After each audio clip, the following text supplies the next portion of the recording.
मुस्तफ़ा के दीन को इल्म के जरिए से वहां पहुंचाना है जहां लोग दीन को समझने की कोशिश नहीं कर रहे हैं और समझते हैं कि वहां जाकर के दीन जो है पसमादगी की अलामत है, दीन पीछे ले जाने वाला है। अजीजान मिल्लत इस्लामिया, आज आपको साबित करना है कि दीन तरक्की देने वाला है, दीन कामयाब करने वाला है, दीन दुनिया और आखिरत दोनों की अजमतों से नवाजने वाला है। जो जितना दीनदार होगा उतना ही कामयाब होगा।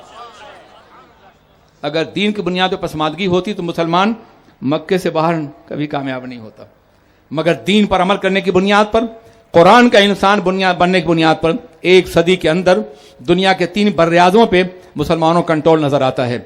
आज भी दुनिया आपकी बारगाह में झुकने के लिए तैयार होगी बशर्ते कि आप कुरान का इंसान बन जाएं। कभी आपने सोचा और गौर किया कि आकाए दो जहां हुजूर रहमत आलम ताजदार मदीना सरवर कायनात मोहम्मदुर रसूलुल्लाह अलैहिस्सलातु वस्सलाम ने लोगों को कुरान दिया था और वो लोग दुनिया में फैले और दुनिया भर को इस्लाम की दावत दी। कभी आपने सोचा कि क्या ईरान के लोग अरबी जानते थे?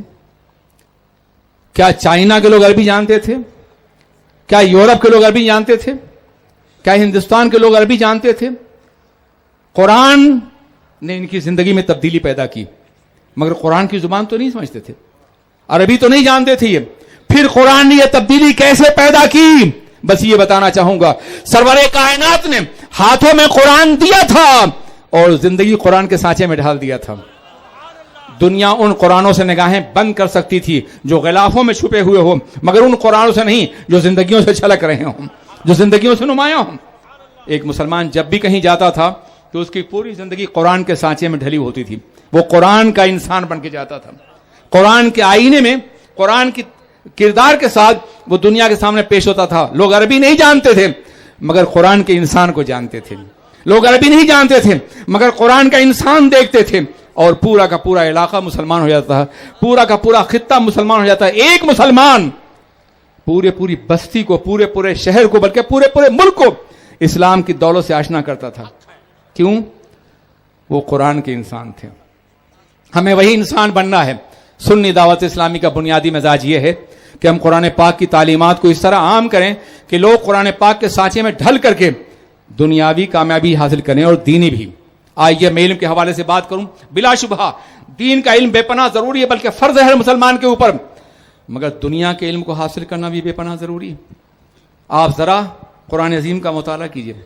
कुरान अजीम कभी खलाओं की बात करता है, कभी सैयारों की बात करता है, कभी जमीन की बात करता है, कभी ज़राअत की बात करता है, कभी मौसमियात की बात करता है। कुरान पाक इन तमाम बातों के हवाले से आपको तवज्जो दिला रहा है कि आप इल्म फलकियात भी हासिल करें, इल्म तबैयात भी हासिल करें, इल्म रियाज़ी भी हासिल करें, आप सब कुछ हासिल करें और कुरान भी हासिल करें। जानते इसका फायदा क्या होगा? अगर आपने दुनियावी उलूम कुरान के बगैर हासिल किया, कुरान का इंसान बने बगैर आपने दुनियावी इल्म हासिल किया, तो आप दरिंदगी और वहशत तरफ जाएंगे। दुनिया के तालीम याफ्ता लोग आपकी निगाहों के सामने, क्या आज इराक पे बमबारी करने वाले, सीरिया में खाको खून में तड़पाने वाले, क्या ये जाहिल लोग हैं? क्या एटम बम के जरिए से आबादियों को तबाह करने वाले, हिरोशिमा और नागासाकी को मलबों में तब्दील करने वाले जाहिल लोग नहीं थे? ये पढ़े लिखे लोग थे, मगर ये कुरान का इंसान नहीं बन सके थे। इन्होंने सिर्फ तालीम हासिल की थी और बमबारियां करते रहे। इंसान अगर कुरान का इंसान बन जाए तो खलाओं में परवाज करेगा, मगर वहां से बम नहीं, रहमत के फूल बरसाएगा। इसलिए कि मुस्तफ़ा का निज़ाम कभी गवारा नहीं करे किसी इंसान को सताया जाए और तकलीफ दिया जाए। आप दुनियावी उलूम हासिल करें कुरान की रोशनी में। अल्लाह आपको कामयाबी अता फरमाए। अस्सलाम वालेकुम व रहमतुल्लाहि व बरकातुहू।